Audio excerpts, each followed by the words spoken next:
دا ټول د جالونو والا کشته دي.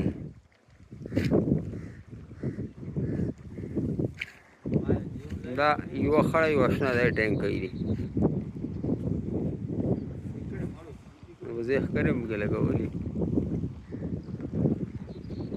دا جالونه چې دي ښکلې پیسې ګټي دا خلک. همون کونډو والا یې زموږ دونه خاص خوند نه وي.